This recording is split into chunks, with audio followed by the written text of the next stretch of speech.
ملا ٹائمز میں خوش آمدید۔ الاخوان المسلمین، جسے انگریزی میں مسلم برادرہوڈ کہا جاتا ہے، اس تنظیم کو امریکی ریاست فلوریڈا میں بین کر دیا گیا ہے۔ فلوریڈا نے باضابطہ کہا کہ الاخوان المسلمین دہشت گرد تنظیم ہے۔ الاخوان المسلمین کے علاوہ امریکی اسلامی تعلقات کونسل کو بھی فلوریڈا میں بین کر دیا گیا ہے۔ وہاں کی حکومت کا کہنا ہے کہ الاخوان المسلمین اب دہشت گرد تنظیم ہے۔ اس سے جس کسی کا بھی تعلق ہوگا، جو کوئی بھی الاخوان المسلمین کو فائنینشیل سپورٹ کرے گا یا اس کی کسی بھی ایکٹیویٹی میں شامل ہوگا، اس کے خلاف ایکشن لیا جائے گا، اس کو بھی دہشت گرد مانا جائے گا۔ امریکی صدر ڈونلڈ ٹرمپ نے کچھ دنوں پہلے ہی ایک ایگزیکٹو آرڈر پر سائن کیا تھا، اور اس میں انہوں نے کہا تھا کہ الاخوان المسلمین کی کچھ شاخوں اور برانچز کو دہشت گرد تنظیموں کی فہرست میں شامل کیا جائے گا، اس پر پابندی لگائی جائے گی اور اس کی ایکٹیویٹی میں کسی کو بھی شامل ہونے کی اجازت نہیں دی جائے گی۔ الاخوان المسلمین ہے کیا؟ مسلم برادرہوڈ کی تاریخ کیا ہے؟ اس کا کب قیام عمل میں آیا؟ یہ تنظیم کہاں قائم ہوئی اور کیوں پوری دنیا میں آج بھی الاخوان المسلمین کا چرچا ہوتا ہے؟ اس ویڈیو میں پوری تاریخ جانتے ہیں۔ الاخوان المسلمین کو تقریباً 100 سال پورے ہو رہے ہیں۔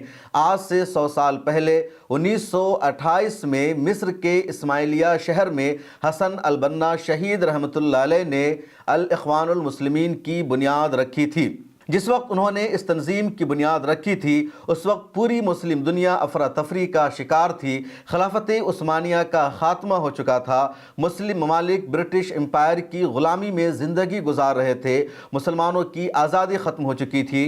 مصر ہو، اردن ہو، سیریا ہو یا سعودی عرب کا علاقہ یا خود دوسرے مسلم ممالک، ان سبھی جگہوں پر برٹش امپائر کا رول تھا۔ مسلمانوں کا سیاسی اسلامی نظام کیا ہوگا؟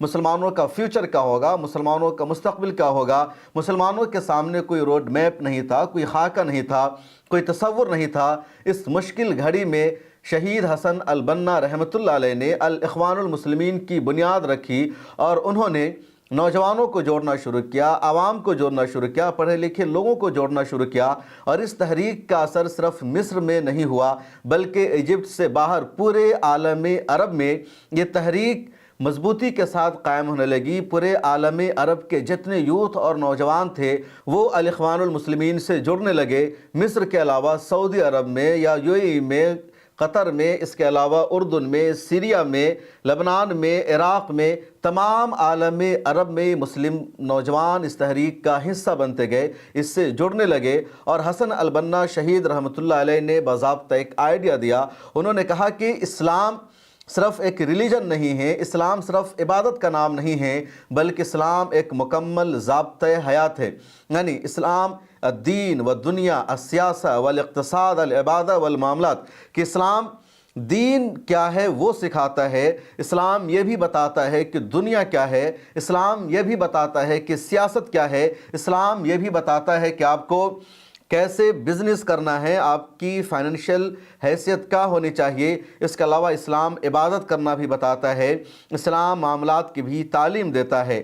اور اسی ایجنڈا کے مطابق، اسی آئیڈیالوجی کے مطابق حسن البنا شہید رحمۃ اللہ علیہ نے پہلے دعوت اور تربیت کا کام کرنا شروع کیا۔ یعنی انہوں نے شخصی اصلاح کی، اخلاقی تربیت کی، مساجد کا، مدارس کا قیام انہوں نے شروع کیا۔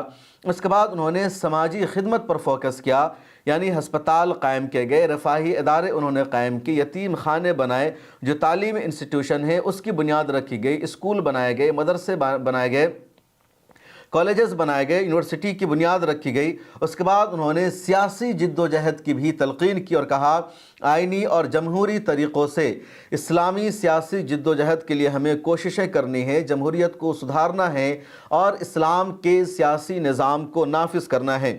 چوتھا ان کا جو مشن تھا، چوتھی جو ان کی بنیاد تھی، وہ ظلم کے خلاف ریزسٹنس، مزاحمت، یعنی ظلم کے خلاف آواز اٹھانے کے لیے اگر قید میں جانا پڑے تو جانے کے لیے ہم تیار ہو جائے، اگر جان دینی پڑے تو اس کے لیے تیار ہو جائے، سڑکوں پر اترنے کی ضرورت پڑے تو وہ بھی کرنا چاہیے، لیکن کرنا ہوگا۔ پانچواں ان کا مشن تھا پرامن تبدیلی، یعنی اقتدار کی تبدیلی کے لیے پرامن جدوجہد کرنا ہے، لگاتار کوششیں کرنی ہے، ہتھیار نہیں اٹھانا ہے، کسی کا قتل نہیں کرنا ہے، بلکہ پرامن طریقے سے جدوجہد کرنا ہے اور اس طرح اقتدار کو بدلنا ہے۔ اسلام کا جو نظام ہے، جو قرآن کا قانون ہے، اس کو نافذ کرنا ہے۔ یہ الاخوان المسلمین کی فکر تھی، تحریک تھی۔ اور جب مصر میں یہ پوری تحریک چل رہی تھی، پورے مسلم ورلڈ میں، عرب ممالک میں یہ تحریک چل رہی تھی، اس وقت مصر میں انگریزوں کی حکومت تھی اور وہاں کا جو بادشاہ ہوتا تھا وہ برائے نام ہوتا تھا، آرمی انگریزوں کی ہوتی تھی، پورا فیصلہ انگریزوں کا ہوتا تھا، اور یہی حال تمام عرب ممالک کا تھا۔ اس لیے تحریک آگے بڑھنے لگی، مضبوط ہونے لگی، لیکن الاخوان المسلمین کی تحریک، اس کی فکر وہاں کے لوگوں کو، وہاں کی برٹش آرمی کو، وہاں کی حکومت کو برداشت نہیں ہو سکی اور اس تحریک کو کچلنے کی کوشش کی گئی، اس پر پابندی لگانے کی کوشش کی گئی، اور مصر میں 1948 میں الاخوان المسلمین کو پہلی مرتبہ بین کر دیا گیا۔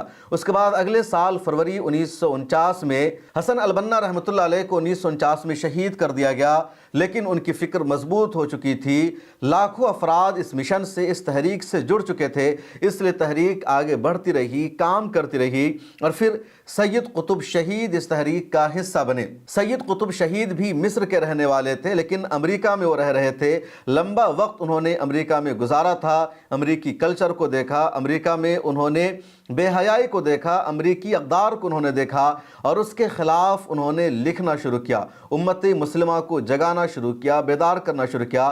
اس کے بعد وہ ایجپٹ آ جاتے ہیں، اور ایجپٹ آنے کے بعد 1954 میں باضابطہ وہ الاخوان المسلمین سے جڑ گئے اور اس تحریک کو آگے بڑھانے لگے، اس کی فکر کو دنیا تک پہنچانے لگے، اور جب ان کی فکر لوگوں کے سامنے آنے لگی، ان کی کتابیں سامنے آنے لگی، پورے عالم عرب میں انقلاب برپا ہو گیا۔ پھر سید قطب شہید کو بھی گرفتار کر لیا گیا، ان کو جیل میں بند کر دیا گیا، اور فرضی مقدمات کی بنیاد پر 1966 میں یعنی 1966 میں سید قطب کو بھی پھانسی کے پھندے پر لٹکا دیا گیا۔ ان دو اہم رہنما کی شہادت کے بعد، ان کی موت کے بعد، الاخوان المسلمین کی جو تحریک تھی وہ رکی نہیں، کمزور نہیں ہوئی، بلکہ تحریک آگے بڑھتی رہی۔ حسن البنا شہید رحمۃ اللہ علیہ اور سید قطب شہید، ان دونوں کو الاخوان المسلمین کی سب سے اہم بنیاد مانا جاتا ہے۔ حسن البنا شہید اس تحریک کے بانی اور فاؤنڈر ہیں، اور سید قطب الشہید الاخوان المسلمین کی تحریک کو عام کرنے والے، پوری دنیا میں پھیلانے والے مانے جاتے ہیں۔ اس کے بعد کے ادوار میں الاخوان المسلمین پر پابندی رہی، اس کے باوجود یہ لوگ پابندیوں کے سامنے جھکے نہیں، انہوں نے سرنڈر نہیں کیا، بلکہ لوگ کام کرتے رہے۔ الاخوان المسلمین کا جو پہلا دور ہے وہ 1930 سے 1950 کا، جس میں یہ آرگنائزیشن پورے عالم عرب میں پھیل جاتی ہے۔ دوسرا دور ہے 1954 سے 1970 کا، جس میں سید قطب شہید کی فکر آگے بڑھتی ہے، اور وہاں حکومت تھی جمال عبد الناصر کی، جنہوں نے پھانسی کے پھندے پر لٹکا دیا۔ 1970 سے 2011 تک الاخوان المسلمین پر لگاتار پابندیاں رہی، اس کے باوجود الاخوان المسلمین کے لوگ میدان میں ایکٹیو رہے، کام کرتے رہے، کئی مرتبہ انہوں نے چناؤ میں حصہ لیا اور ان کو کامیابی بھی مل گئی۔ حسنی مبارک کی حکومت تھی 2011 تک، اور اس حکومت نے بھی الاخوان المسلمین کو کچلنے کی کوشش کی، لیکن یہ کوشش کامیاب نہیں ہو سکی۔ اس کے بعد 2011 میں عرب میں ایک انقلاب آتا ہے، وہاں کے نوجوان بادشاہت کے خلاف سڑکوں پر اترتے ہیں، پروٹیسٹ کرتے ہیں۔ تیونس سے اس کی شروعات ہوئی، اور عرب بہاریہ تحریک یا عرب رائزنگ جو ہے وہ مصر تک پہنچ گئی، اور مصر میں بھی نوجوانوں نے حسنی مبارک کے خلاف، اس کی آمریت کے خلاف سڑکوں پر اتر کر پروٹیسٹ کرنا شروع کر دیا، اور یہ پروٹیسٹ اتنا مضبوط ہو گیا کہ حسنی مبارک کو اقتدار چھوڑ کر جانا پڑا، اور پھر وہاں نئے سرے سے انتخاب ہوا۔ 2011 میں مصر میں پارلیمانی الیکشن ہوا، اور پارلیمانی الیکشن میں الاخوان المسلمین سب سے بڑی پولیٹیکل پارٹی بن کر ابھری۔ 2012 میں وہاں صدارتی چناؤ ہوا، اور پریزیڈنٹل الیکشن میں بھی الاخوان المسلمین کے نمائندہ اور امیدوار محمد مرسی کو جیت ملی، اور اس طرح 1928 میں جو الاخوان المسلمین قائم ہوئی تھی، پہلی مرتبہ 2012 میں اس کی حکومت بن سکی، اس کا لیڈر وہاں کا صدر بنا، لیکن یہ حکومت زیادہ دنوں تک قائم نہیں رہ سکی۔ 2012 میں صدر بننے کے بعد ہی محمد مرسی نے کہا کہ مصر کا جو نظام ہوگا اسلامی نظام ہوگا، یہاں کا جو آئین ہوگا، جو دستور ہوگا، وہ قانون کے مطابق ہوگا۔ اقوام متحدہ میں اسپیچ دی محمد مرسی نے اور وہاں بھی کہا ہمارا دستور قرآن ہے، ہمارا جو منشور ہے وہ قرآن ہے، اور مصر میں اسلام کا قانون ہی نافذ ہوگا۔ الاخوان المسلمین کا ایجنڈا بھی ہے۔ سید قطب شہید نے بھی بارہا کہا، یہی ان کی فکر تھی کہ قانون سازی کا حق صرف اللہ تعالیٰ کو ہے، اللہ کے علاوہ اگر کوئی قانون سازی کا دعویٰ کرتا ہے تو وہ جاہلیت کو زندہ کر رہا ہے۔ قانون اور نظام صرف اللہ تعالیٰ کا ہوگا، زمین اللہ کی ہے، کائنات اللہ کی ہے، پوری دنیا کو اللہ نے پیدا کیا ہے، اس لیے زمین پر، اس کائنات پر نظام اور قانون بھی اللہ کا ہی چلے گا، اس کے علاوہ انسانوں کا بنایا ہوا قانون نہیں چل سکتا۔ یہ سید قطب شہید رحمۃ اللہ علیہ کی فکر تھی، اور اخوان المسلمین نے بھی اسی تحریک کو اپنایا، اسی فکر کو اپنایا۔ لیکن الاخوان المسلمین کی حکومت مصر میں 1 سال سے زیادہ قائم نہیں رہ سکی۔ اگلے ہی سال یعنی جولائی 2013 میں فوجی بغاوت ہو گئی، محمد مرسی کو اقتدار سے ہٹا دیا گیا اور عبد الفتاح السیسی وہاں کا صدر بن گیا۔ محمد مرسی کو جیل میں بھیج دیا گیا۔ 2012 میں جب الاخوان المسلمین کی حکومت بنی، محمد مرسی صدر بنے، تو انہوں نے اپنا ڈیفنس منسٹر اپنی ہی پارٹی کے ایک لیڈر عبد الفتاح السیسی کو بنایا، جو الاخوان المسلمین سے جڑا ہوا تھا، پولیٹیکل ایکٹیو تھا۔ لیکن اسی عبد الفتاح السیسی نے غداری کی، بغاوت کی، اور اگلے سال 2013 میں جولائی کا مہینہ تھا، اس نے آرمی کو اپنے ساتھ ملا لیا، بغاوت کر دی، محمد مرسی کو تخت صدارت سے ہٹا کر جیل میں بند کر دیا، حکومت کو اس نے اپنے قبضے میں لے لیا، اور الاخوان المسلمین کے جتنے لیڈرز تھے ان سب کو اس نے گرفتار کر کے جیل میں بند کر دیا۔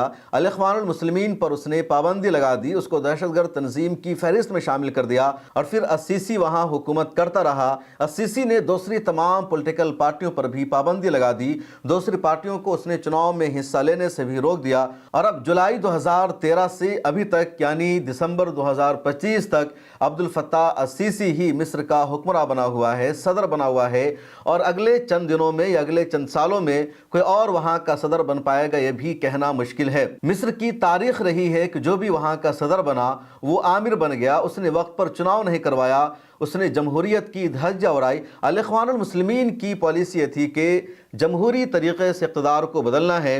بہرحال مصر میں اب الاخوان المسلمین پر دوبارہ شدید پابندی عائد ہے، وہاں لوگوں کو داڑھی رکھنے تک کی اجازت